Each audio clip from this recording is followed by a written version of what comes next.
अस्सलाम वालेकुम मेरे प्यारे दोस्तों, जैसे कि आप जानते हैं कि हम रोजाना की बुनियाद पे आप लोगों के लिए कोई ना कोई डॉक्टर जाकिर नाइक की रिएक्शन वाली वीडियो लेकर हाजिर होते हैं। ठीक इसी तरह आज भी आप लोगों के लिए एक और इन्फॉर्मेशन वाली वीडियो लेकर हाजिर हुए हैं डॉक्टर जाकिर नाइक की।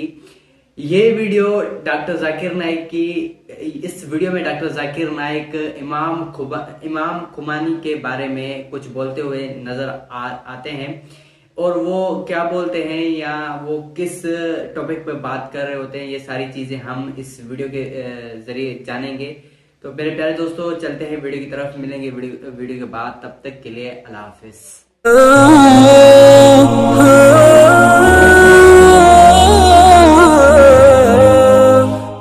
बिस्मिल्लाहिर्रहमानिर्रहीम। अस्सलाम वालेकुम मोअज़्ज़िज़ नाज़रीन, क्या आपने सलमान रुश्दी का नाम सुन रखा है?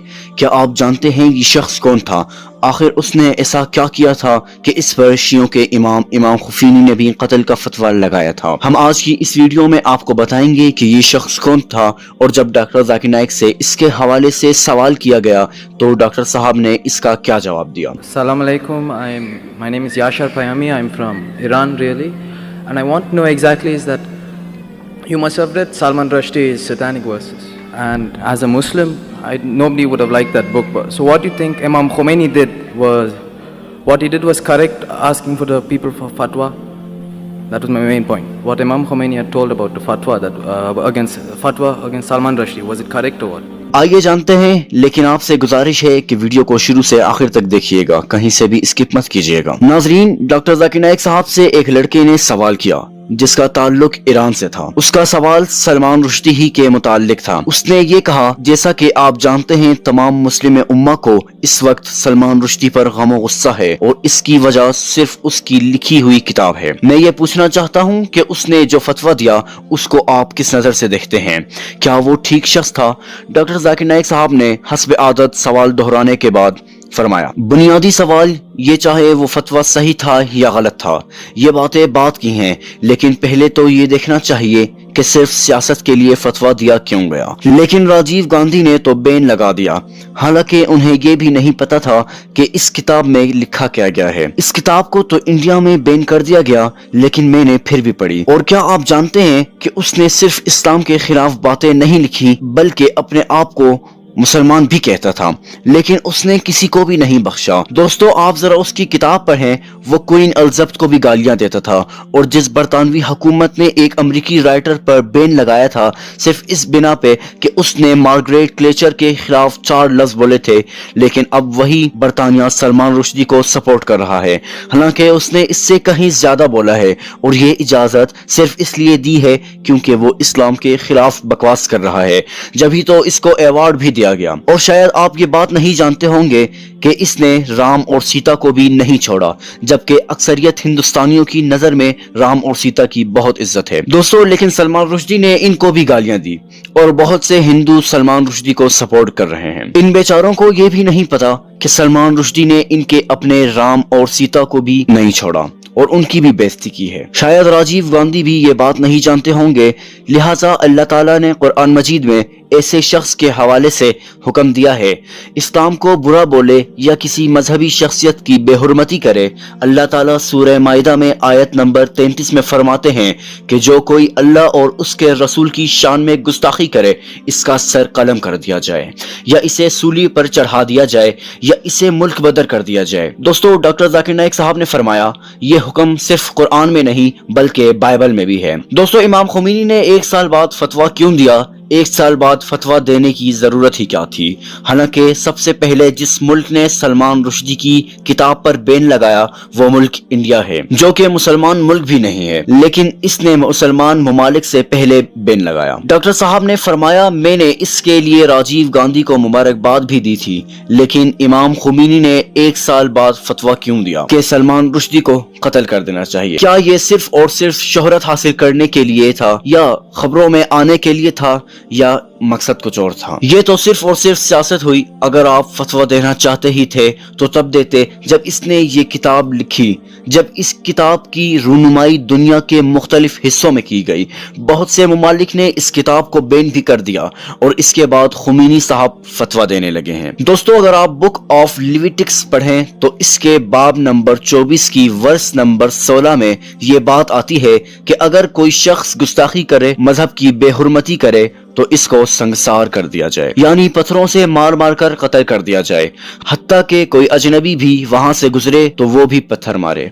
लिहाजा ये कानून दूसरी मजहबी किताबों में भी है, सिर्फ इस्लाम में ही नहीं। गुस्ताखी के लिए सजा इस्लामी हुकूमत तय करेगी। अगर कोई भी शख्स गुस्ताखी करता है तो फिर खास किस्म के असूल और ज़वाबित हैं जिनके मुताबिक उसे सजा दी जाएगी। डॉक्टर जाकिर नाइक साहब ने फरमाया, लेकिन ये जो सियासतदान करते हैं, माजरत के साथ तमाम सियासतदान नहीं हैं, मैं खास लोगों की बात कर रहा हूँ। ये लोग अपनी सियासत चमकाने के लिए ऐसे बयानात देते हैं, चाहे वो मुसलमान हो या गैर मुस्लिम। सियासतदानों की अक्सरियत अपना वोट बैंक बढ़ाने के लिए बयानात देते हैं और बयान ये जरूर देख कर देते हैं कि इसका इनके वोट बैंक पर क्या असर पड़ेगा। और इसमें सबसे बड़े अफसोस की बात तो यह है कि मजहब को इस्तेमाल करना, वो भी सियासी मकासद के लिए, चाहे वो कोई मुस्लिम करे या कोई गैर मुस्लिम करे, हर लिहाज से काबिले मुजम्मत है। दोस्तों, बिल्कुल इसी तरह इमाम खुमैनी ने जो फतवा दिया, मेरे ख्याल से वो सिर्फ एक सियासी फतवा था और सियासी मकासद के हुसूल के लिए ही दिया गया था, वरना एक साल बाद फतवा देने का क्या तुक बनता था। लेकिन किताब को बैन लगाने का जो फैसला राजीव गांधी ने किया वो बिल्कुल एक अच्छा फैसला था। लेकिन मुख्तसर सी बात यह है कि जो कोई मजहब को गाली दे या कोई गुस्ताखी करे, इसके लिए इस आयत में संसार करना है, जबकि इस्लाम में मुख्तलिफ सजाएं हैं जिनका तयन इस्लामी हुकूमत करेगी, जो कि बदकिस्मती से इस वक्त दुनिया के किसी भी मुल्क में कायम नहीं है। और मुसलमान भूल ही चुके हैं कि इनका असल काम इस्लाम को कायम करना है, और ये कि कभी इनकी एक रियासत भी होती थी जिसका ऐसा रोब दबदबा था कि कोई उसके सामने दुम नहीं मार सकता था। इस्लाम को फैलाना ही मकसद नहीं। अल्लाह ताला ने कुरान मजीद में मुख्तलिफ जगहों पर यह फरमाया कि दीन को कायम करो, लेकिन बदकिस्मती से आज मुसलमान दीन को फैलाने के लिए तबलीग भी कर रहे हैं, इल्म के मैदान में भी आगे जा रहे हैं, लेकिन कोई दीन को कायम करने की तरफ तवज्जो ही नहीं दे रहा, जो कि असल में मकसद हयात है। लेकिन तमाम मुसलमानों से मुंह मोड़े बैठे हैं। अगर आप तारीख का मुताला करें तो मालूम होता है कि हजूर सल्लल्लाहु अलैहि वसल्लम ने मदीना पहुंचने के बाद तबलीग नहीं की, बल्कि जिद्दोजहद करके मदीना को एक रियासत बना दिया, एक इस्लामी रियासत। और फिर आप इस रियासत के समरात देखें कि इस रियासत की वजह से जो मुसलमान 13 साल में 313 थे, वो 10 साल में 1,24,000 हो गए। जहां तक नाजरीन सलमान रुश्दी की बात है, ये शख्स 14 अगस्त 1947 की रात पैदा हुआ, लेकिन इस मुबारक रात पैदा होने के बावजूद भी अभी ये मलून शख्स इस्लाम के खिलाफ बगावत का मुर्तकब ठहरा। इसने 1988 में एक किताब लिखी जिसका नाम था सेनेटिक वर्सेस, यानी शैतानी आयात। इस किताब में सलमान रुश्दी ने इस्लाम के खिलाफ बहुत अच्छे बुरे बहतान लगाए, हजूर सल्लल्लाहु अलैहि वसल्लम और अज़वाज मुतहरात के बारे में निहायत नाजेबा अल्फाज इस्तेमाल किए और दीगर शख्सियात की बेइज्जती भी की। इस किताब के शाये होने के बाद पूरी मुस्लिम दुनिया में इसके खिलाफ गम गुस्सा पाया जाने लगा, लेकिन ये शख्स बरतानिया भाग गया। बरतानिया ने हर मुजरिम की तरह इसे भी पनाह दी। बरतानिया वैसे भी मशहूर है मुजरिमों को पनाह देने के लिए।